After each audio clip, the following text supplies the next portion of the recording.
সুন্নত নামাজ। এখানে যে সুন্নত নামাজের আলোচনা হবে তা হলো সুন্নতে মুআক্কাদা।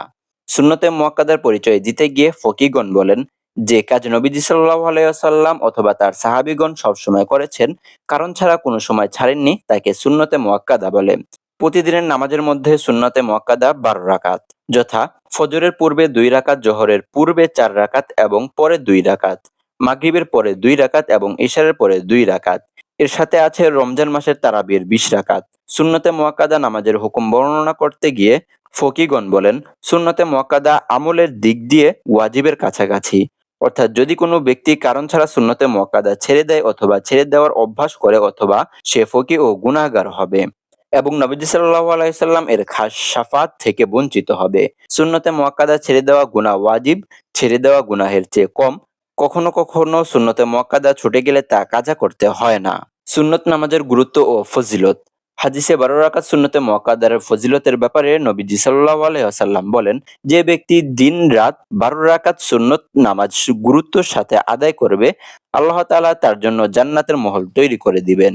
12 রাকাত সুন্নতের মধ্যে নবীজি সাল্লাল্লাহু আলাইহি ওয়াসাল্লাম সবচেয়ে বেশি গুরুত্ব দিতেন ফজরের সুন্নত, যা তিনি কখনোই ছাড়তেন না। ফজরের 2 রাকাত সুন্নত সম্পর্কে নবীজি সাল্লাল্লাহু আলাইহি ওয়াসাল্লাম বলেন, ফজরের 2 রাকাত সুন্নত নামাজ দুনিয়া ও এর মধ্যে কিছু আছে তার চেয়ে উত্তম। এক হাদিসে জোহরের সুন্নত ব্যাপারে নবীজি সাল্লাল্লাহু আলাইহি ওয়াসাল্লাম বলেন, যে ব্যক্তি জোহরের পূর্বে 4 রাকাত এবং পরে 2 রাকাত সুন্নত এবং 2 রাকাত নফল আদায় করবে, আল্লাহ তার জন্য জাহান্নামের আগুন হারাম করে দিবেন। 13 বা 13 নম্বর অধ্যায়। তারাবির নামাজ। তারাবি আরবি শব্দ, যার অর্থ বিশ্রাম করা বা আরাম করা। ইসলামী শরীয়তের পরিভাষায় রমজান মাসে এশার নামাজের পর অতিরিক্ত 20 রাকাত সুন্নত নামাজকে তারাবির নামাজ বলে। এ নামাজ আদায়ের ক্ষেত্রে প্রতি 4 রাকাত পর একটু বিশ্রাম করা হয় বিধায় এই নামাজকে তারাবি বা বিশ্রাম করে নামাজ আদায় বলে। এভাবে বিশ্রাম করাও আলাদা একটি সুন্নত আমল। এ নামাজ রমজান মাসের চাঁদ দেখার রাত থেকে শুরু হয় এবং শাওয়াল মাসের চাঁদ ওঠার পূর্ব পর্যন্ত আদায় করতে হয়। যাদের উপর প্রতিদিন 5 ওয়াক্ত নামাজ ফরজ, তারা এই নামাজ ছেড়ে দিলে সুন্নতে মুআক্কাদা ছেড়ে দেওয়ার গুনাহ জড়িয়ে পড়বে। তারাবির নামাজের ফজিলত। হযরত আবু হুরায়রা রাদিয়াল্লাহু তাআলা আনহু থেকে বর্ণিত আছে, রাসূল সাল্লাল্লাহু আলাইহি ওয়াসাল্লাম বলেছেন, যে ব্যক্তি রমজানের রাতে আল্লাহ তাআলার ওয়াদার উপর বিশ্বাস করে ও পুরস্কার আশায় দাঁড়িয়ে ইবাদত তারাবির নামাজ আদায় করে, তার পিছনের সব সগীরা গুনাহ মাফ হয়ে যাবে। অন্য হাদিসে রমজান মাসের আলোচনা প্রসঙ্গে রাসূল সাল্লাল্লাহু আলাইহি ওয়াসাল্লাম বলেন, রমজান মাস এমন এক মাস যাতে আল্লাহ তাআলা তোমাদের উপর রোজা ফরজ করেছেন, আর আমি তোমাদের জন্য তারাবির নামাজকে সুন্নত করেছি। সুতরাং যে ব্যক্তি ঈমানের সাথে ও সওয়াবের উদ্দেশ্যে রমজানের রোজা পালন এবং তারাবির নামাজ আদায় করবে, সে গুনাহগার থেকে এভাবে পবিত্র হয়, যেন আজই মায়ের গর্ভ হতে ভূমিষ্ঠ হয়েছে। তারাবির নামাজ আদায়ের মাসায়েল। তারাবির নামাজ পুরুষ মহিলা সবার জন্য সুন্নত, তবে ব্যবধান হলো পুরুষরা জামাতের সাথে আর মহিলারা নিজে নিজে ঘরে আদায় করবে। তারাবির সময় এশার নামাজের পর শুরু করে এবং সুবহে সাদিক পূর্ব পর্যন্ত বাকি থাকে। এ সময়ের বাইরে এই নামাজ আদায় করা যায় না। রমজান মাসে তারাবির নামাজ একবারে কোরআন খতম করা সুন্নত। লোকদের অলসতার কারণে অবহেলা করে এ সুন্নত ছেড়ে দেওয়ার অবকাশ নেই। অন্যান্য নামাজে ইমাম হওয়ার জন্য যে শর্ত বিদ্যমান, তারাবির জন্য সেই শর্ত বিদ্যমান, যেমন বালিগ হওয়া, জ্ঞান সম্পন্ন হওয়া ইত্যাদি। মহিলা যেহেতু ইমাম হতে পারে না, তাই কোনো মহিলা হাফিজা হলেও তারাবির নামাজে ইমামতি করতে পারবে না। এশার নামাজ আদায় না করে তারাবির নামাজ আদায় করা যায় না। এশার পর তারাবির শেষে যদি এমন কোনো বিষয় প্রকাশ পায় যাতে এশার নামাজ হয়নি, তাহলে এশার সাথে তারাবি ও বিতরের নামাজও পুনরায় পড়তে হবে। বিতরের নামাজ তারাবির পরে আদায় করার নিয়ম, তবে কেউ যদি বিতরের নামাজ আগে আর তারাবির নামাজ পরে আদায় করে তাও আদায় হয়ে যাবে। নির্দিষ্ট সময়ের মধ্যে তারাবির নামাজ আদায় করতে না পারলে এর কোনো কাজা নেই। তাই তারাবির নামাজ যেন না ছুটে সেদিকে লক্ষ্য রাখতে হবে। নফল নামাজ। যে নামাজ নবীজি ও তার সাহাবীগণ আদায় করেছেন, আবার কোনো কোনো সময় ছেড়েও দিয়েছেন, তাকে সুন্নতে গায়রে মুআক্কাদা বা নফল নামাজ বলে। নফল নামাজের নির্দিষ্ট কোনো সময় নেই, যে যত বেশি পারে আদায় করবে। হারাম ও মাকরুহ ওয়াক্ত ছাড়া যখনই সময় পাওয়া যায় তখনই নামাজ আদায় করা যায়। তবে এমন কিছু নফল নামাজ আছে যার রাকাত সংখ্যা আলোচনা ও ফজিলতে হাদিসে বর্ণনা হয়েছে, যথা তাহাজ্জুদ, ইশরাক, চাশতের নামাজ, আওয়াবিনের নামাজ, তাহিয়াতুল মসজিদ, তাহিয়াতুল ওযু, সালাতুত তসবিহ, সালাতুত তওবা। এর সাথে আরো আছে ইস্তেকারার নামাজ ও কুফরের নামাজ ইত্যাদি। নফল নামাজের বিধান হলো, এ নামাজগুলো আদায় করলে অনেক সওয়াব আছে, কিন্তু আদায় না করলে গুনাহ নেই। নফল নামাজের প্রয়োজনীয়তা অনেক বেশি, যার আলোচনা সামনে তুলে ধরা হলো। নফল নামাজের প্রয়োজনীয়তা। অনেকে মনে করে থাকেন নফল ইবাদতের খুব বেশি প্রয়োজন নেই। তাদের এই চিন্তা ভাবনা কোরআন ও হাদিসের দৃষ্টিতে নিতান্তই গর্হিত ও বাড়াবাড়ি। কোরআনের বিভিন্ন আয়াত এবং রাসূল সাল্লাল্লাহু আলাইহি ওয়াসাল্লামের অনেক হাদিস থেকে নফল আমলের প্রয়োজনীয়তা প্রমাণ হয়। যেমন এক হাদিসে নবীজি সাল্লাল্লাহু আলাইহি ওয়াসাল্লাম বলেন, কিয়ামতের দিন মানুষের আমলের মধ্যে সর্বপ্রথম নামাজের হিসাব নেওয়া হবে। যদি নামাজ ভালো হয়েছে বলে প্রমাণিত হয়, তবে সে ব্যক্তি সফল ও কৃতকার্য হবে। আর যদি নামাজ খারাপ হয় বলে প্রমাণিত হয়, তবে সে ব্যর্থ ও অকৃতকার্য হবে। যদি ফরজের মধ্যে কোনো ত্রুটি দেখা যায়, তবে আল্লাহ তাআলা বলবেন, দেখো আমার বান্দার কোনো নফল নামাজ আছে কিনা, যার দ্বারা ফরজের ত্রুটি পূরণ করা যায়। নফল থাকলে আল্লাহ তাআলা তা দ্বারা ফরজের ত্রুটি পূরণ করে দিবেন। এভাবে বাকি সব আমলের হিসাব হবে। অর্থাৎ ফরজ রোজার ত্রুটির নফল রোজা ধারা এবং ফরজ জাকাতের ত্রুটি নফল দান সৎকা ধারা পূরণ করা হবে।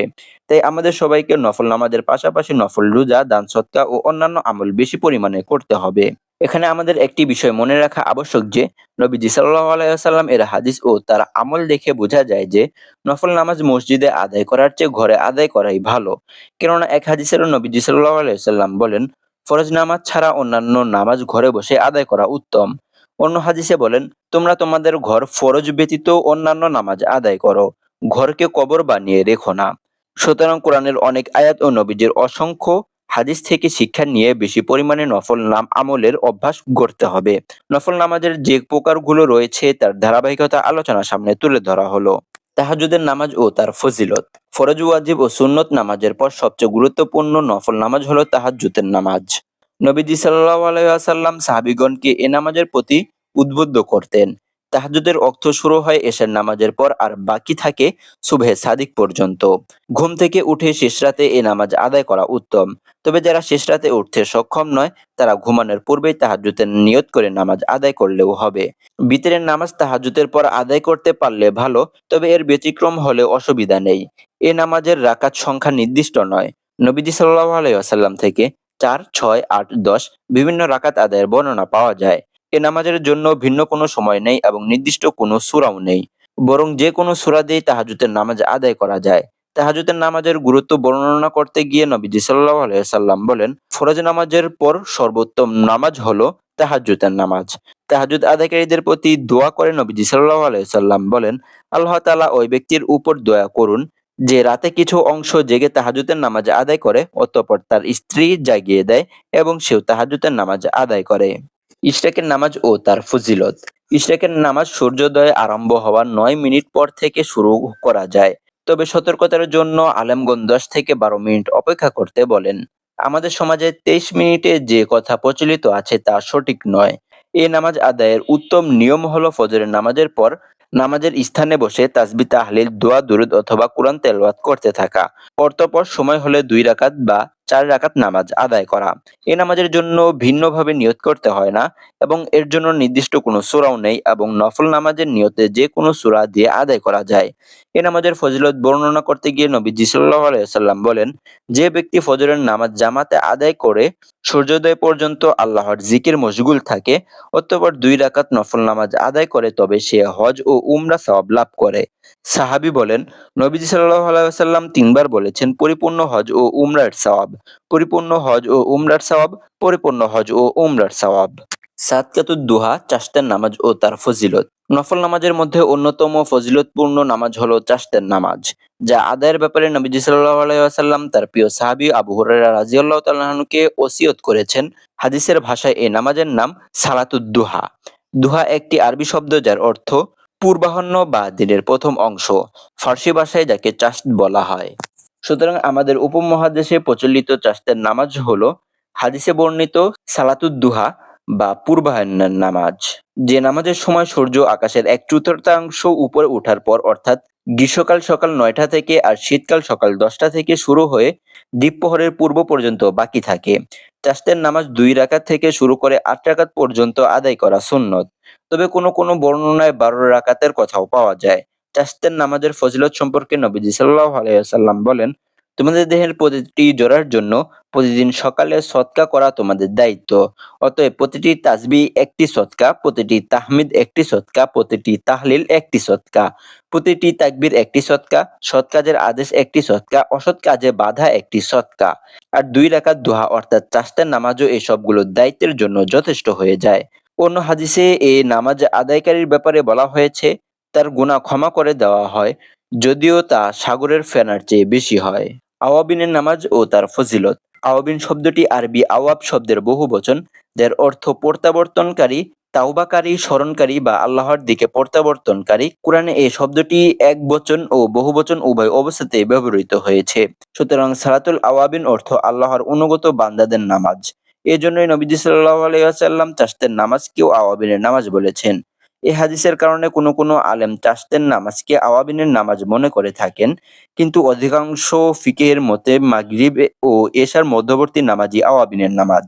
সাহাবী আব্দুল্লাহ ইবনে আব্বাস রাদিয়াল্লাহু তাআলা আনহু মাগরিব ও এশার মধ্যবর্তী সময়ে নামাজকে আওয়াবিনের নামাজ বলেছেন। এক হাদিসে নবীজি সাল্লাল্লাহু আলাইহি ওয়াসাল্লাম বলেন, যে ব্যক্তি মাগরিবের নামাজের পর 6 রাকাত নামাজ এভাবে আদায় করে যে তার মধ্যে কোনো অনর্থক কথা বলে না, তবে তার 12 বছর ইবাদতের সমান সওয়াব লাভ হয়। এ হাদিসের ব্যাখ্যায় আলেমগণ বলেন, মাগরিবের পর 2 রাকাত সুন্নতে মুআক্কাদার সাথে 4 রাকাত নফল নামাজ আদায় করলেও হাদিস বর্ণিত 6 রাকাত সওয়াব পাওয়া যাবে। অবশ্য কোনো আলেম সুন্নতে মুআক্কাদার 2 রাকাত ছাড়াও 6 রাকাত আদায়ের কথা বলে থাকেন। অন্য হাদিসে নবীজি সাল্লাল্লাহু আলাইহি সাল্লাম বলেছেন, যে ব্যক্তি মাগরিবের নামাজের পর 20 রাকাত নামাজ আদায় করবে, আল্লাহ তাআলা তার জন্য জান্নাতে প্রাসাদ নির্মাণ করবেন। তাই আল্লাহর দিকে প্রত্যাবর্তনকারী বান্দাদের এ সময়ে নামাজ আদায়ের অভ্যাস গড়ে তোলা একান্তই কর্তব্য। তাহিয়াতুল ওযু বা ওযুর পরে নামাজ ও তার ফজিলত। ওযু করার পর পানি শুকানোর পূর্বে 2 বা 4 রাকাত নামাজ আদায় করা মুস্তাহাব। এই নামাজকে তাহিয়াতুল ওযু বলে। হারাম বা মাকরুহ ওক্ত ছাড়া যে কোনো সময় এ নামাজ আদায় করা যায়। এ নামাজের জন্য মসজিদ শর্ত নয়, বরং যে কোনো পবিত্র জায়গাতে আদায় করা যায়। তাহিয়াতুল ওযু নামাজের ফজিলত জানা যায় বিশ্বনবী এক হাদিস থেকে। সেখানে বর্ণিত হয়েছে যে রাসূল সাল্লাল্লাহু আলাইহি ওয়াসাল্লাম ফজরের নামাজের পর হযরত বেলাল রাদিয়াল্লাহু তাআলা আনহুকে জিজ্ঞেস করে বললেন, বেলাল, ইসলাম গ্রহণের পর নিজের এমন কোনো আমলের কথা বলো যাতে তোমার সবচেয়ে বেশি সওয়াবের আশা হয়, কারণ রাতে স্বপ্নে জান্নাতে আমার সামনে তোমার জুতার আওয়াজ শুনেছি। হযরত বেলাল রাদিয়াল্লাহু তাআলা আনহু বলেন, আমার নিজের আমলের মধ্যে সবচেয়ে বেশি আশা এই যে রাত দিন যখনই আমি ওযু করি তখনই সেই ওযু দ্বারা যতটুকু সম্ভব তাহিয়াতুল ওযুর নামাজ আদায় করি।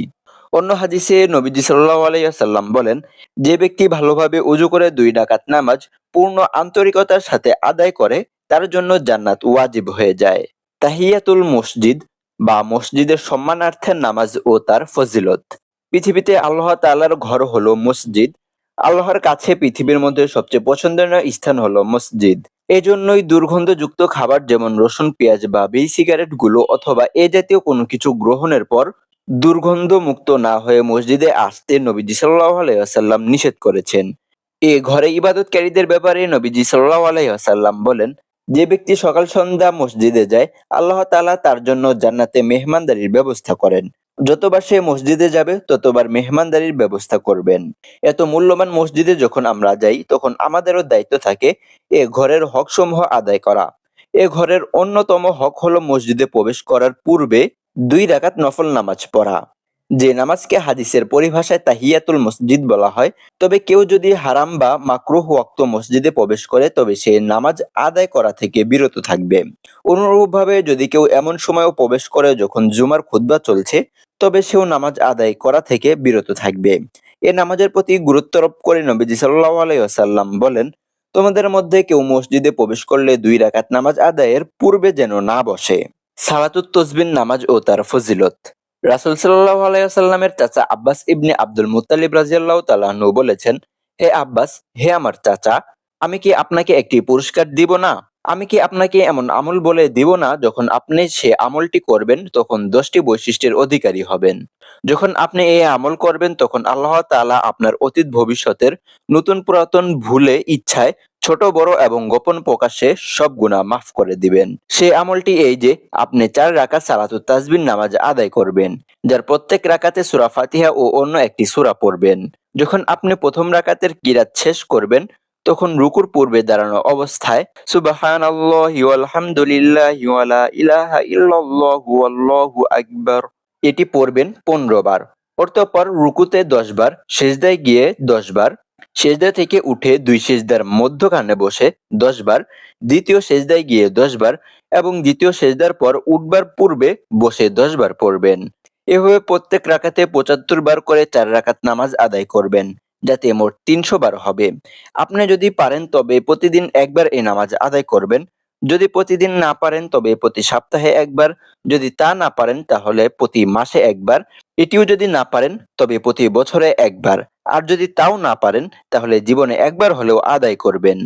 অন্য হাদিসে নবীজি সাল্লাল্লাহু আলাইহি ওয়াসাল্লাম সাহাবী আব্দুল্লাহ ইবনে ওমর রাদিয়াল্লাহু তাআলা আনহুকে এই নামাজ শিক্ষা দিয়ে বলেন, তুমি 4 রাকাত নামাজ এভাবে দুয়ার মাধ্যমে আদায় করবে।